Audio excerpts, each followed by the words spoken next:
If what I say aggravates you, then I have done a good job, because I have some very strong feelings. And I don't just want to remember 9/11, I love America. Yes. And I want others to love America. Every great civilization has lasted an average of 200 years. According to historians, I wonder, does that ring a bell? We've passed our 200th anniversary. Historically, their demise and their destruction came from within, and in fact was the consequence of and hastened by internal corruption. It was the lack of integrity and the lack, it was depravity, it was decay within. It was, their vulnerability was enhanced, and they were an easy conquest. And so remembering is extremely important, lest we follow them down that same dismal trail. I'm reminded of the psalmist that said, "Blessed is the nation whose God is the Lord, who is the sovereign." I join you in honoring the long list. But the best thing that we can do to honor the victims and those fallen in their efforts at rescue, and the families of each, the rescuers and the fallen, and those who labor together and survive, would be to make America a better place. And when it's a better place, it will be a safer place. So the only agenda tonight is remembering. This isn't about politics. It's not about a political platform. This is about remembering. It's not about fixing blame. This is just a preacher's heart speaking to you.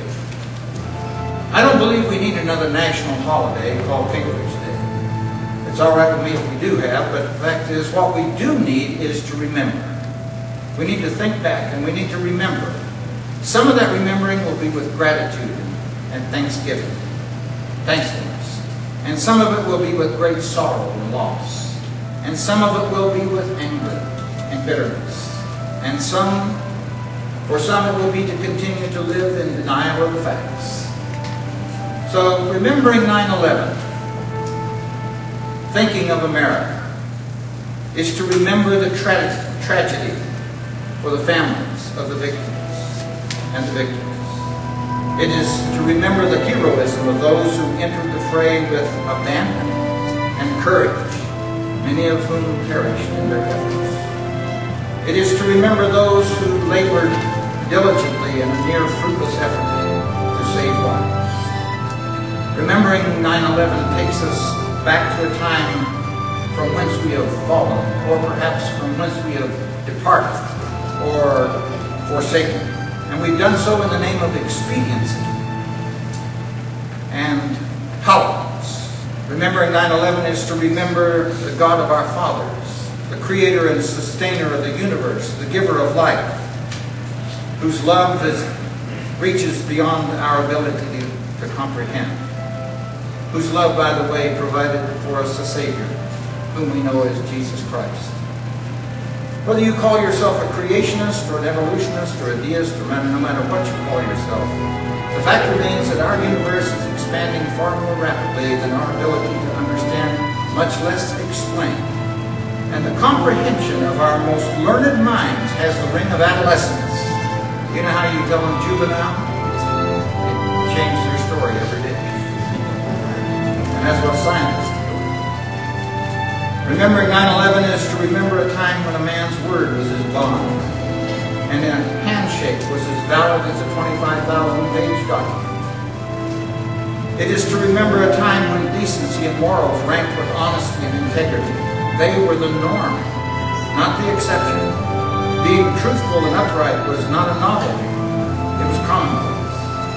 It is a time when corruption was regarded as a crime and frowned down, and not a measure of resourcefulness. Remembering 9/11 is to remember a time when freedom meant self-restraint as well as self-expression. You see, my freedom to swing my fist ends at your face, or else it is tyranny and not liberty. Remembering 9/11 is to remember a time when freedom meant courage and not cowardice. It meant tolerance but not stupidity. We've got some high-powered people who become so broad-minded their brains fell out. Remembering 9/11 is to remember a time when freedom meant live and let live, but not at somebody else's expense. Remembering 9/11 is to remember a time when freedom meant loyal citizenship with a like it or leave it mentality. It was a citizenry that worked hard from our house to the White House and on the farm, in the business, and in the school, in every walk of life, to make a great nation great.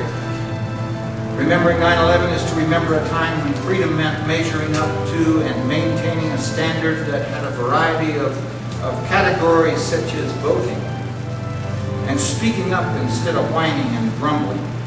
But coddling the homegrown traitors was never a part of that standard. Remembering 9/11 is to remember a time when freedom meant right was right and wrong was wrong, and there was zero tolerance for treason regardless of the fabricated and contrived justification. Remembering 9/11 is to remember a time when freedom meant public servants were just that, public servants, not potentates. When public office meant public responsibility and public accountability, and we produced statesmen and not just politicians. Remembering 9/11 is to remember a time when freedom meant that the media represented a trustworthy presentation of the facts and the truth, and not some slanted, often distorted interpretation of the facts in compliance with somebody's agenda. As though John Q. Public wasn't bright enough to arrive at a logical, intelligent understanding of the news without being tutored by the propaganda models. Journalism has reached an all-time low. There was a time when freedom represented the fact that we were a great melting pot of culture and language, and an inherent desire to believe what you wanted and worship and as you pleased and speak forthrightly. But the pot has melted. It is fragmented, and now you have to make sure no one of a different persuasion objects before you can pursue those things, lest somebody be offended.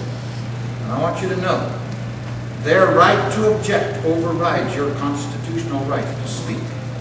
God help us. America is no longer what it once was, and all the changes aren't for the best. She has her faults for sure. There is adequate room for improvement, but it's still the best place on earth. We do tonight honor the fallen. We recognize with gratitude the heroes. We regard the victims with sorrow and loss. We comfort the grieving. Some have indeed made the ultimate sacrifice. Indeed, freedom is not free.